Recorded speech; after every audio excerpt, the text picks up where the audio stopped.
76-year-old Marine Corps veteran who lived in the D.C. area. He was recently kicked out of his home.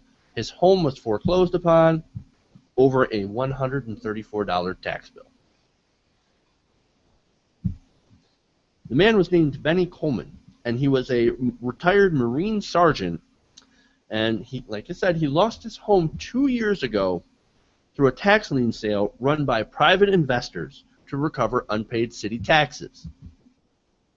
Now, a Washington Post investigation found that many of these debt collection companies turned $500 delinquencies into $5,000 debts and then would foreclose on people's homes when they couldn't pay.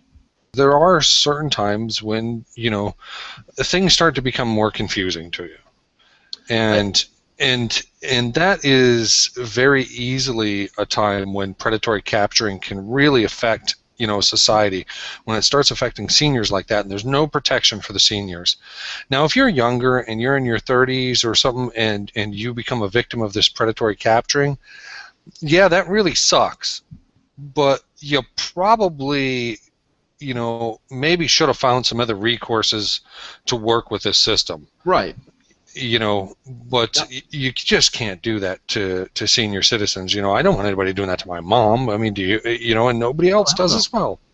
A good example, Coleman is the perfect example of this because he had dementia. They jacked his debt up to $4,999. That is 37 times his original tax bill. Now, guess how much his home was worth? $197,000. That is that's pretty rough. $200,000 house. Not only did they take his house over the $137 tax bill, but he lost everything in it, all the equity. As tax lien purchases are the people who purchase these tax liens, they're entitled to everything. They take everything. And just like you said, the people that are hurt the most by this are elderly homeowners. They're often sick or dying, even, when tax lien purchasers seize their houses. Another example, 65-year-old flower shop owner lost his Washington home of over 40 years after a company from Florida paid his back taxes, right? He owed $1,025, and then they took his house through foreclosure. Now, at this point, this guy was in hospice.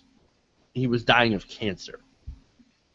Another example, 95-year-old lost her family home in Maryland, or to a Maryland investor, over a tax debt of $44.79.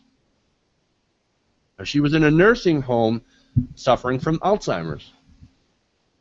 Now, out of the nearly 200 homeowners who lost their properties in recent years, 1 in 3 had liens of less than $1,000. So they go and they'll buy it up super cheap. They'll buy it up super cheap, and then fees on top of fees on top of fees. And that's how they crush you. That's sad and sickening all at the same time. The other thing that's a little sickening about it is the fees that can be attached onto it. Yes, absolutely. The fee. Let's be honest.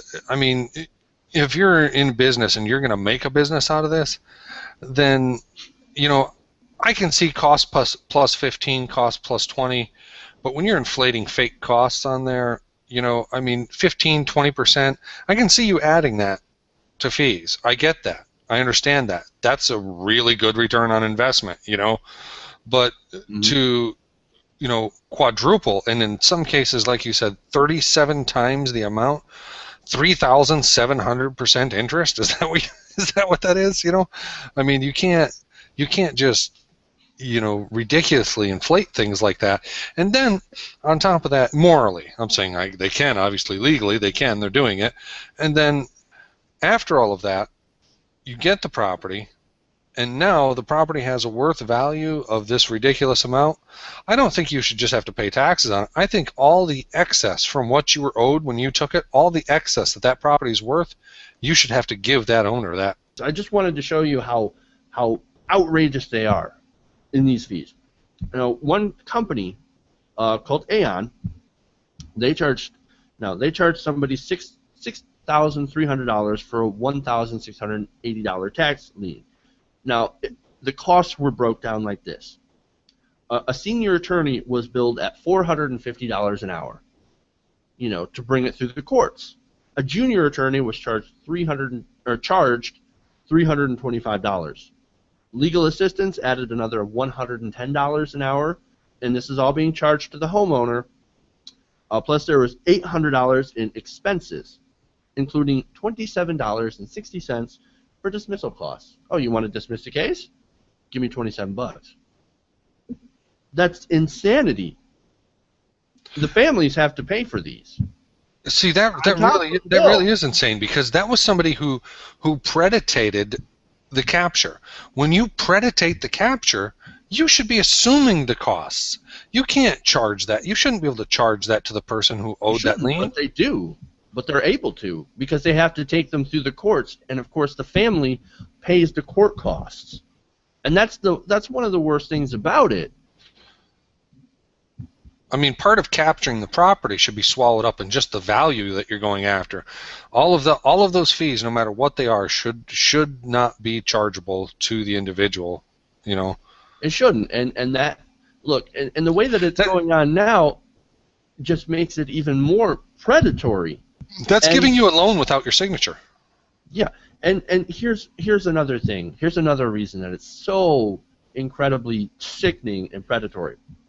More than half of the foreclosures were in the city, and this is for D.C., in the city's 2 poorest wards, where dozens of owners were forced to leave their homes just months before purchasers sold them.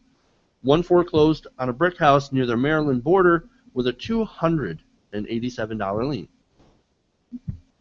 Just the fact that they go towards the poorest neighborhoods is just even more predatory, because they know they're not going to be able to pay these. They go after the poor and the elderly and the sick. How disgusting. It's reprehensible. More than 40 houses were taken by companies whose representatives were caught breaking laws in other states to win liens. Yeah, once you do that, you should be out of that business for good. The purchasers, of course, have foreclosed on nearly 200 houses since 2005 and are now trying to take 1,200 more. They also took storefronts, parking lots, and vacant land. And like I said, in a bunch of cases, the liens were less than $500. There's people that say, hey, capitalism is great. You should be able to capitalize on everybody else's misery. I just don't see how a company should be able to do that. Now, say the state foreclosed on it. Now we'd be talking a different story. Say the state was the one that foreclosed and they took care of everything, assumed the property, it became state, and they put the whole thing up for a state auction. Then things become a little bit different. And even if that happens, it's my belief that you might have lost the property for $40, $50, $60. The state, even if they took everything, got rid of it all, sold it all on you, they should have to refund you every single penny above what the costs were. So say you did owe $40 and you lost your home because you owed $40 for a couple of years, and it went to foreclosure and they sold it and everything, and then it cost the state $500, $600, $700. They should be able to recoup all that, because it did cost them all that money to do it. But if they sold it at an auction then for $30,000, all of that excess money should have to go back to the individual. Right. And and this is another thing that's part of this, is the fact that it's for back taxes, right? For land taxes, of course, right? And that's, the city of D.C. is hiring these private companies to collect the back taxes for them. So this is essentially, this is kind of dangerous, hiring a private corporation to seize assets for the city, and then allowing them to go with very minimal oversight. Minimal? It almost sounds like no oversight whatsoever. And they are trying to change that. Luckily, there are groups in D.C. that are trying to change that, but right now it seems like it's a little bit too late for for Mr. Bennie Coleman, who's already had his house, taken, and it's, my heart goes out to him, man, and just everybody like that, It's always the corporations that are always going after the poor. They're always crushing the poor. They're always crushing the sick, the elderly. And it just speaks you can to call what people America is deadbeats. about. Yeah, you can call people deadbeats all you want, but when you're talking about somebody who's 72 years old with dementia, that's not a deadbeat. That's Somebody with a mental disorder. Yeah, who was a productive part of society, or he wouldn't own the place. He obviously put money into the economy, or he wouldn't have got his gains, Right, and it's, we need more protections for people like this. We definitely need to have more oversight.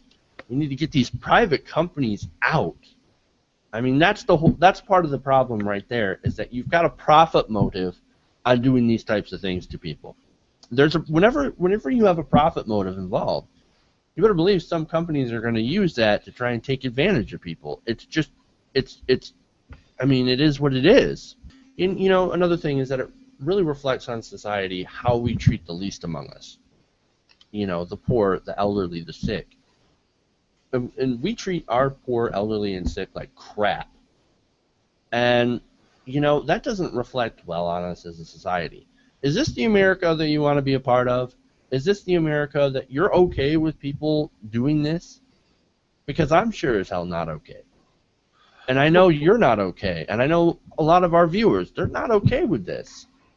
Well, no, it's the same concept of working your entire life, reaching your 70s, and say you have problems with your heart or murmur, maybe it's working at 40% or something, and you have to go in for a major surgery, and now you have to lose everything simply to gain 3, 4, 5 years of life.